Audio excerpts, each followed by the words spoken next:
Rahul, welcome जेरम dreamers. So friends, आज की वीडियो में अगेन हम एक इंपॉर्टेंट टॉपिक डिस्कस करेंगे, that is elasticity of demand. तो for exam point of view से फ्रेंड्स ये इंपॉर्टेंट है।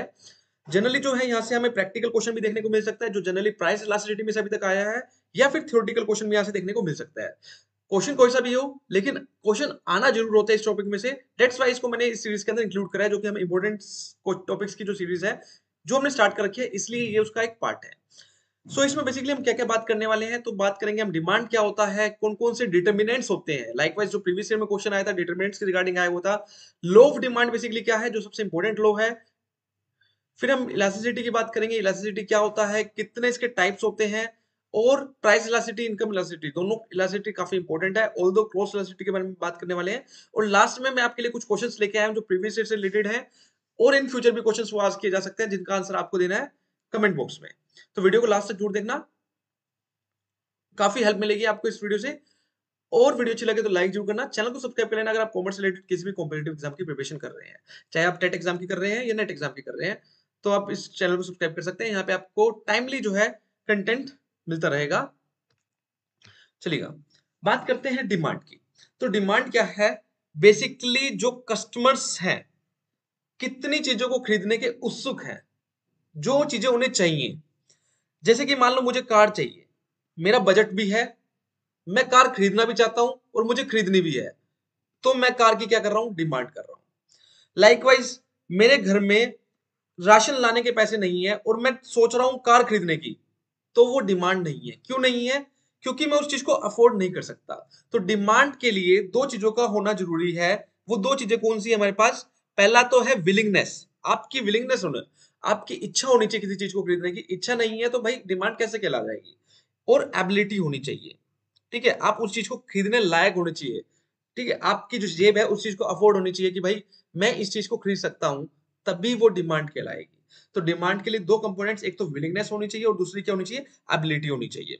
अगर इकोनॉमिक टर्म्स में बात करें तो डिमांड की क्या डेफिनेशन है, तो डिमांड बेसिकली क्या है, consumer desire to purchase goods and service and willingness to pay a specific price for them. Consumer की इच्छा है किसी चीज को खरीदने की और वो उसके लिए पे करना भी चाहता है, वो कहलाता है डिमांड। इच्छा तो बहुत चीजों की होती है ना। मेरी इच्छा है कि मैं क्या करूं, फरारी ले लूं, लेकिन लेने के पैसे अभी ऑल्टो के भी नहीं है। तो भाई इच्छा तो किसी की भी हो सकती है, लेकिन साथ में आपकी विलिंगनेस भी होनी चाहिए पे करने के लिए, तभी उस चीज को हम क्या कहलाएंगे, कहेंगे डिमांड कहलाएंगे, ठीक है। अच्छा, डिमांड जो है दो चीजों से बना है, डिजायर और एबिलिटी टू पे प्लस विलिंगनेस टू पे। आपकी इच्छा भी होनी चाहिए और आप उसके लिए एबिलिटी भी होनी चाहिए, आप एबल होने चाहिए उस चीज को पे करने के लिए, तभी वो चीज क्या कहलाती है, डिमांड कहलाती है। तो ये होप सो मीनिंग जो है आपको क्लियर हो गया होगा डिमांड का। अच्छा, डिटर्मिनेंट्स कौन कौन से होते हैं, कौन कौन से फैक्टर्स हैं जो डिमांड को अफेक्ट करते हैं? तो बेसिकली सबसे पहला फैक्टर तो है price of the product. Product का क्या प्राइस है वो इफेक्ट करता है। हम कहते हैं ना कि किसी चीज का प्राइस बढ़ गया तो लोगों ने उसकी डिमांड कम कर दी। तो प्राइस एक इंपॉर्टेंट, सबसे इंपॉर्टेंट फैक्टर ही प्राइस होता है। प्राइस कम होगा तो लोग क्या करेंगे, ज्यादा डिमांड करना शुरू कर देंगे, ठीक है। जैसे कि कस्टमर जनरली जो कंपनी है वो इसी डिटरमिनेंट को यूज करती है। जैसे कि नेस्ले कंपनी है, नेस्ले का प्रोडक्ट आता है मैगी। अब नेस्ले ने मैगी में क्या करा, वो क्या करता है, प्राइस को नहीं बढ़ाता है, प्राइस को बहुत रेयरली छेड़ता है, वो क्वांटिटी को कम करना शुरू करता है। अब मैगी का पैकेट एक बार पहले देखोगे 12 रुपए का आता था, काफी बड़ा पैकेट होता था, लेकिन आज के टाइम में 12 रुपए का पैकेट तो आता है, लेकिन उसकी क्वांटिटी कम कर दी है, क्योंकि वो प्राइस को नहीं छेड़ना चाहते हैं। प्राइस को छेड़ेंगे तो डिमांड कम हो जाएगी। उनको, उन्होंने इकोनॉमिक्स पढ़ रखी है, उनके पास बहुत बड़े बड़े रिसर्चर हैं, वो जानते हैं कि प्राइस को बढ़ाया तो डिमांड कम हो सकती है, इसलिए हम प्राइस के ऊपर ज्यादा इफेक्ट नहीं करेंगे, हम क्वांटिटी को इफेक्ट करेंगे। तो प्राइस क्या है, एक इंपॉर्टेंट फैक्टर है किसको, प्रोडक्ट को इफेक्ट करने का, डिमांड को इफेक्ट करने का।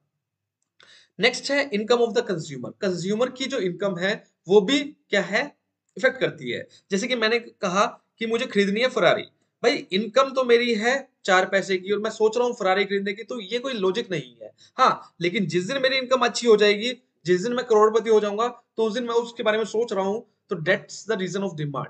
वो है एक रीजन डिमांड का। लेकिन अभी फिलहाल के लिए अगर मेरी इनकम ही नहीं है, तो मैं कैसे किसी बड़ी चीज के बारे में सोच सकता हूँ, ठीक है। अब आप कहोगे कि लोन लेकर, अरे भाई अभी जेन्युइन रीजन की हम बात कर रहे हैं, तो वो उसके बेस पे हम ट्रीट नहीं करेंगे। इसके बाद टेस्ट, हैबिट्स एंड प्रेफरेंस। तो डिमांड जो होती है वो टेस्ट के ऊपर भी क्या करती है, डिपेंड करती है, हमारी हैबिट्स के ऊपर भी क्या करती है, डिपेंड। जैसे कि एक पर्सन है जिसको डेली जो है सिगरेट पीने की आदत है।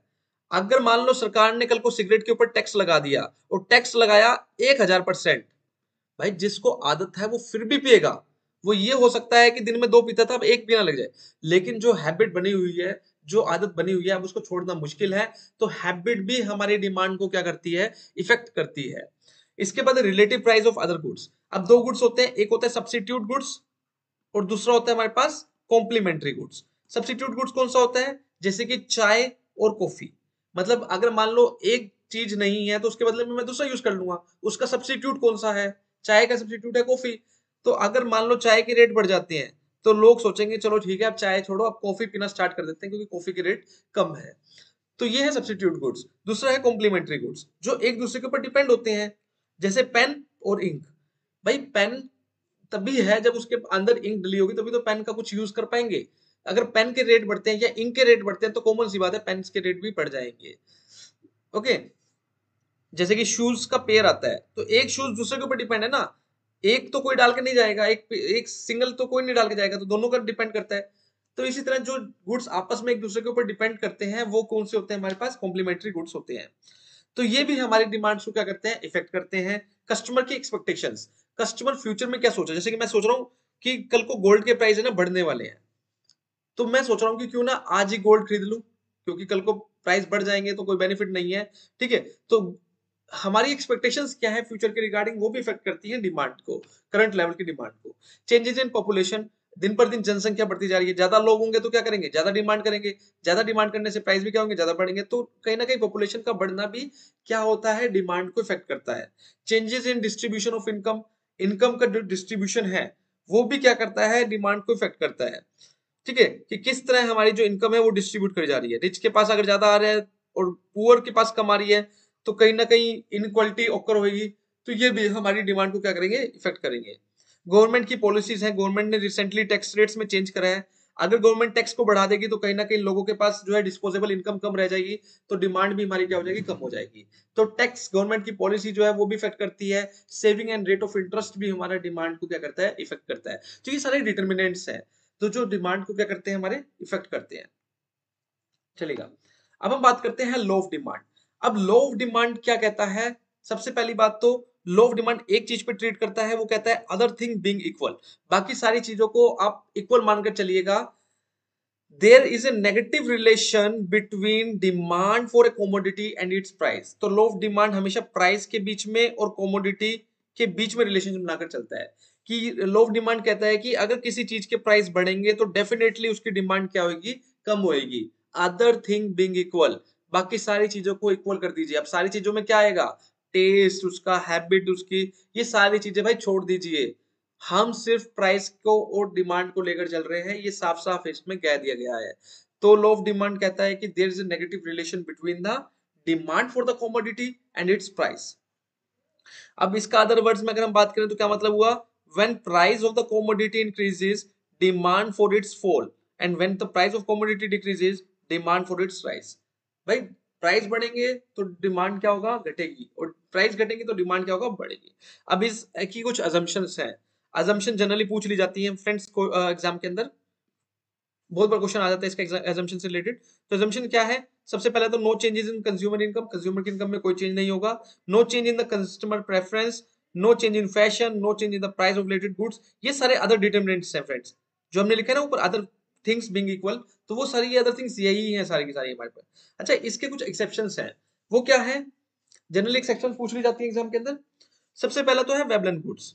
अभी वेबलन गुड्स कौन से होते हैं, अभी वेबलन गुड्स होते हैं जैसे कि ज्वेलरी हो गया, डायमंड हो गया। लोग इनको तभी खरीदना पसंद करते हैं जब इनके प्राइस ज्यादा होते हैं। अब जैसे मुझे रिच दिखना है, अब मैं हल्की फुल्की चीज लेके घूमूंगा, जैसे कि लोग एप्पल के प्रोडक्ट्स खरीदते हैं।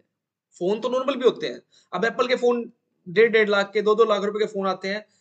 भाई रेट ज्यादा है तो लोग उसको खरीदना प्रेफर करते हैं क्योंकि इसकी ब्रांड वैल्यू बन चुकी है। ठीक है, लोग अपना स्टेटस दिखाना चाहते हैं। तो अब इसके प्राइस कम हुए हैं तो ये हर कोई लोग खरीदने लग गए हैं, तो अब कोई ब्रांड वैल्यू नहीं रहेगी एप्पल की, क्योंकि हर किसी तीसरे बंदे के पास है। तो जितना ज्यादा गुड्स का प्राइस ज्यादा होगा, कई बार लोग उसी को ज्यादा प्रेफर करते हैं खरीदना। तो ये जनरली केस जो होता है ये डायमंड और ज्वेलरीज के अंदर ही देखने को मिलता है। ठीक है, जैसे कि किसी ने काफी कॉस्टली डायमंड डाल रखा है, डायमंड की रिंग डाल रखी है, तो जस्ट फॉर द सेक कि उसका स्टेटस बना रहे, these are the Veblen goods. लोग इस यहाँ पर लॉ ऑफ डिमांड एप्लीकेबल ही नहीं है, क्योंकि ये चीजें स्टेटस सिंबल है। जितना ज्यादा महंगा लोगों को दिखाएंगे, देखो पार्टी में डाल रखा है, ओ इसमें तो डायमंड डाल रखा है, this is the what is this. यहाँ इसको कहते हैं वेबलन गुड्स, कि इनके प्राइस बढ़ेंगे तो हमारा स्टेटस भी तो बढ़ेगा ना। महंगे गुड्स डाल रखे हैं, ये अमीर है या ये जो भी है। इसके बाद आता है गिफन गुड्स। अब गिफन गुड्स कौन से होते हैं? Whose price effect is positive and income effect is negative. मतलब जब हमारी इनकम बढ़ जाती है ना, तो हम सोचते हैं कि यार छोड़ यार, ये गुड्स क्यों खरीद रहे हैं, ये तो लो क्लास या मिडिल क्लास लोगों के गुड्स हैं, हम क्यों इसको खरीद रहे हैं। तो जनरली ये इन गुड्स को हम अवॉइड करते हैं अगर हमारी जो इनकम है वो बढ़ जाती है। जैसे कि लोग बाजरा नहीं खरीदते, जनरली कहा जाता है कि बाजरा जो है पुअर क्लास पीपल बेसिकली क्या करते हैं, यूज करते हैं, ऐसा एक माना गया है। तो ये गिवन गुड्स है हमारे पास। तो जो लोग, जब इनके प्राइस बढ़ते हैं, जब इनके प्राइस बढ़ते हैं तभी लोग इनकी डिमांड करते हैं, अगर प्राइस घटते हैं तो लोग इनकी डिमांड नहीं करते हैं। या स्टेटस इनकम बढ़ने की वजह से लोग इनको नहीं ज्यादा प्रेफर करते हैं, लोग वीट के ऊपर शिफ्ट करते हैं। तो ये कुछ है हमारे एक्सेप्शंस, वेबलन गुड्स और गिवन गुड्स। अच्छा, what is elasticity of demand? अगर इलास्टिसिटी ऑफ डिमांड की मेन टॉपिक की अगर हम बात करें, तो इलास्टिसिटी क्या है? The responsiveness of change of demand to a change in any of its determining factors। किसी भी फैक्टर में चेंज आने की वजह से जो डिमांड में चेंज आएगा वो कहलाएगा इलास्टिसिटी। मतलब कि आपकी डिमांड में चेंज आ रहा है, वो किस वजह से आ रहा है? वो किसी भी फैक्टर्स की वजह से आ रहा है, तो वो उसकी इलास्टिसिटी है। ठीक है, जैसे कि डिमांड कांस्टेंट थी और एकदम से चेंज आया डिमांड के अंदर, ये एकदम से चेंज आया, तो ये जो चीज है ना, ये जो आपको शो हो रहा है, ये इलास्टिसिटी है। इलास्टिसिटी का मतलब क्या होता है? चेंज होता है। तो चेंज क्यों आ रहा है, इसका रीजन हमें डिटरमाइन करना पड़ेगा। Elasticity of demand refers to the shift in demand. तो बेसिकली क्या है, डिमांड के अंदर शिफ्ट हो रहा है। पहले लोग 4 क्वांटिटी लेते थे, अब लोग 40 क्वांटिटी ले रहे हैं। तो what is this? This is the shift in the demand. एकदम से चेंज आया। अब वो चेंज किसी भी वजह से हो सकता है, हो सकता है लोगों का टेस्ट चेंज हो गया हो सकता है प्राइस कम हो गया हो, वट एवर कुछ भी, बट चेंज आया।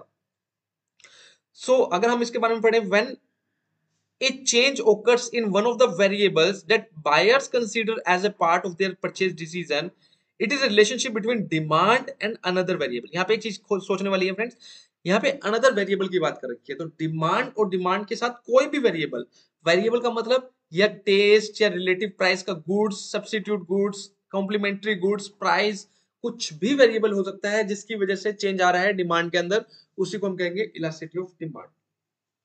क्लियर चलेगा।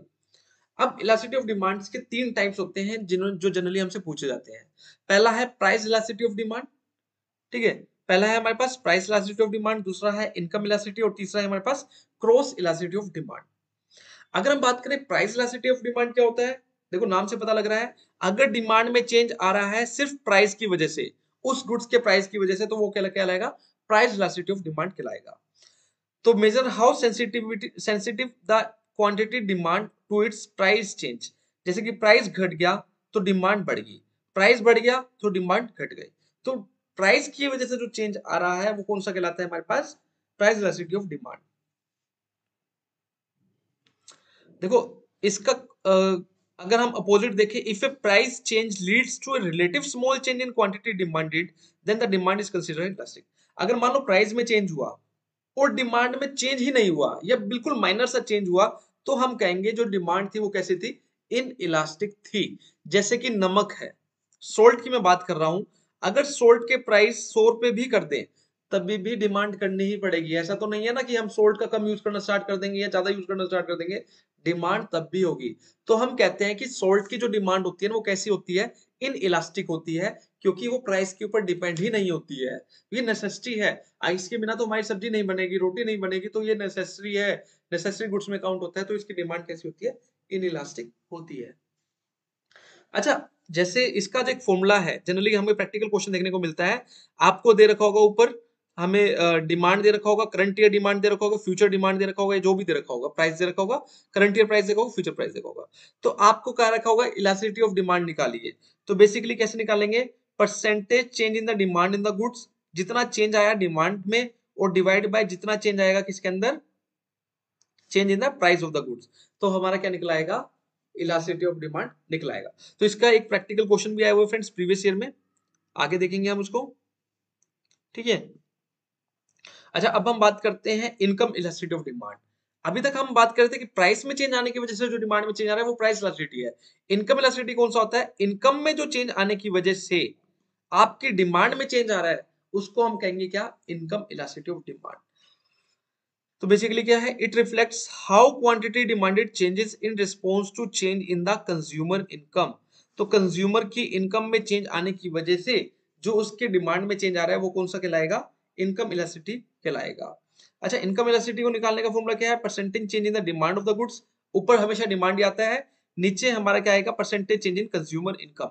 जैसे कि उसकी प्रीवियस इनकी इनकम थी 100 रुपीज, करंट इनकी इनकम है उसकी 120, तो जो चेंज आया वो हमारा नीचे लेंगे और ऊपर जो हमारा चेंज डिमांड के तरह है वो ऊपर लेंगे। तो इसके थ्रू हम जो निकालेंगे वो हमारा क्या आएगा? इनकम इलास्टिसिटी आएगा। अच्छा, क्रॉस इलास्टिसिटी क्या होता है? क्रॉस इलास्टिसिटी होता है कि एक गुड्स की डिमांड में चेंज आ रहा है, यहां देखिएगा, एक गुड्स के डिमांड में चेंज आ रहा है due to the other good price.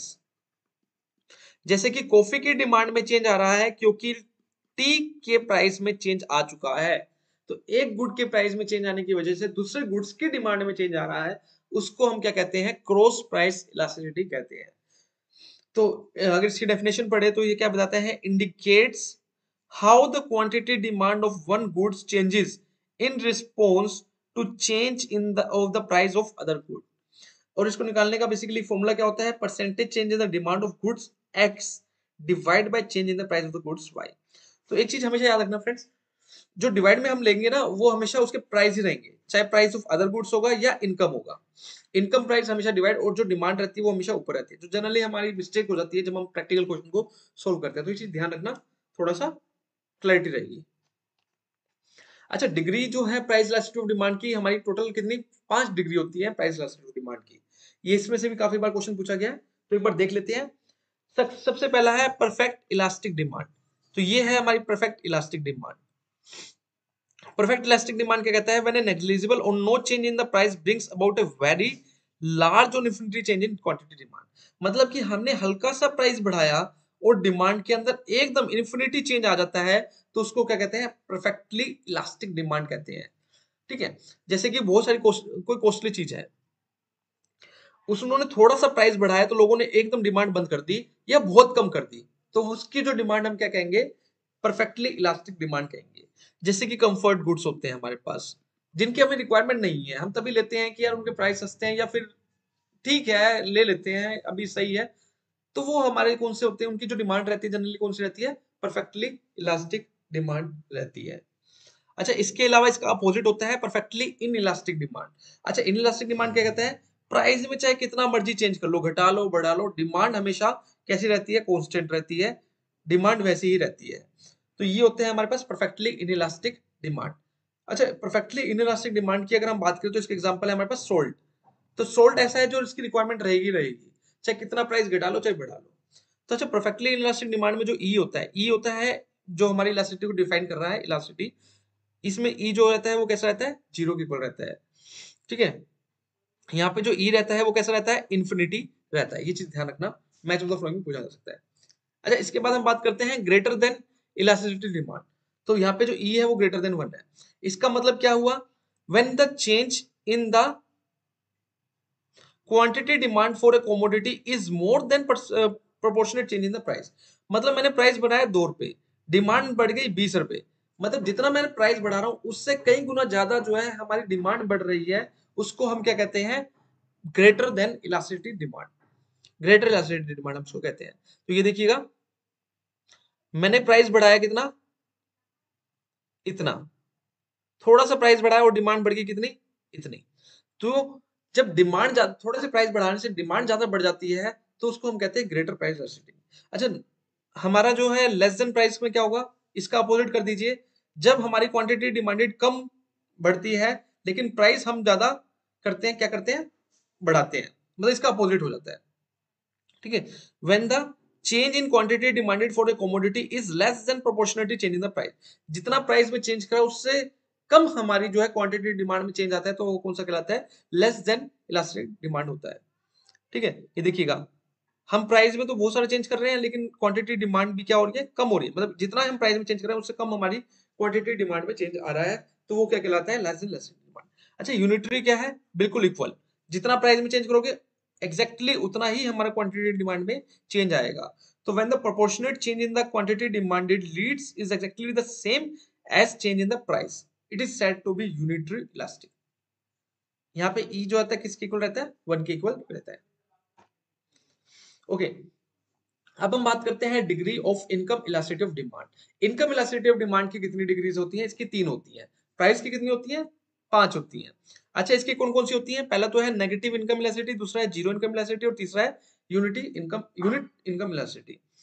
अगर नेगेटिव की बात करें तो क्या होता है? When the demand of the product decreases as the income increases, product की डिमांड बिल्कुल डिक्रीज हो रही है इनकम बढ़ने की वजह से, जैसे कि डिमांड इंफीरियर गुड्स की, जैसे कि हम बाजरा की मैंने आपको बताया था। बाजरा के केस में क्या होता है? जब इनकम हमारी बढ़ती है तो हम जनरली उसको अवॉइड करते हैं, उसकी डिमांड को कम कर देते हैं। तो जब डिमांड डिक्रीज हो रही है, हमारी इनकम बढ़ रही है, तो वो नेगेटिव इनकम इलास्टिसिटी है। जीरो में क्या कहता है? When the change in income has no effect, income का बढ़ना घटना कोई इफेक्ट नहीं देता। जैसे कि सोल्ट की डिमांड है, भाई कितनी इनकम बढ़ जाएगी, अरबपति भी हो जाएगा, वो भी उतना ही सोल्ट की डिमांड करेगा जितना एक गरीब कर रहा है। तो दैट्स द नॉर्मल। अच्छा, यूनिट इनकम इलास्टिसिटी कौन से होते हैं? When the demand of the income product increase in the same proportion as income, जैसे जैसे आपकी इनकम बढ़ती है आप वैसे ही डिमांड को भी क्या करते हो? बढ़ाते हो। तो वो कौन सा कहलाता है हमारे पास? यूनिट इनकम इलास्टिसिटी होता है। अच्छा, एक पॉइंट नीचे लिख रखा है, income elasticity of the demand for necessities will be less than unity or for comfort will be more than unity. तो जनरली जो कंफर्ट गुड्स होते हैं उनके मोर देन यूनिटी हमें देखने को मिलती है, और जब नेसेसिटी की हमारी जो डिमांड होती है वो लेस देन। ये जनरली आपके असर्शन रीजन में पूछा जा सकता है फ्रेंड्स। इस तरह क्वेश्चन आपसे असर्शन रीजन में पूछे जा सकते हैं। चलिएगा, कुछ क्वेश्चंस आपके लिए, क्या आपने अंडरस्टैंड करा? सबसे पहला क्वेश्चन है मैच ऑफ द फ्लोइंग का। ये प्रीवियस ईयर, सारे क्वेश्चन प्रीवियस ईयर दिसंबर 2018 में पूछा गया है। यहाँ पे दे रखा है income elasticity, cross elasticity less than zero, income elasticity less than zero. First है competitive goods, inferior goods, superior goods, और फोर्थ है हमारे पास कॉम्प्लीमेंट्री गुड्स। आपको तो बताना है किसके केस में कौन कौन से हमें इलास्टिसिटी देखने को मिलती है। नेक्स्ट है 2018 में अगेन पूछा गया क्वेश्चन है, the inverse relationship between the variation in the price and the variation in the quantity demand is not due to a price effect, second entry and exit of buyer, third Gossen law of consumption, fourth है law of substitution. Next है again 2013 में पूछा हुआ question है, demand must have the elements of desire, want, quantity, price and time, all of these. Next है दिसंबर 2012 में पूछा हुआ question, if the price of the commodity decreases by 20%, price decrease हो रहा है 20% and demand of the commodity increases by 40%, then आपको elasticity of demand निकालना है। परफेक्टली इलास्टिक रहेगी, परफेक्टली इलास्टिक, यूनिट इलास्टिक या हाईली इलास्टिक। तो आप निकाल कर देखेंगे जैसे मैंने आपको फॉर्मूला बताया वैसे ही। नेक्स्ट क्वेश्चन है हमारे पास, मैच द फ्लोइंग क्या है? Contraction of demand, decrease in demand, increase in demand or expansion of demand. आपको बताना है कौन से केसेस में non price change effect, demand curve remain the same, price change effect shift the demand curve. नीचे हमें ऑप्शन दे रखे हैं। There is no exception to the law of demand in case of, दिसंबर 2013 में पूछा हुआ है, a given goods, normal goods, article of conspicuous consumption, ignorance of the buyer. So thank you friends for watching. Video अच्छी लगे तो like जरूर करना, चैनल को सब्सक्राइब कर लेना अगर आप इसी तरह का कंटेंट चाहते हो कि आपको टाइमली अपडेट के साथ मिलता रहे।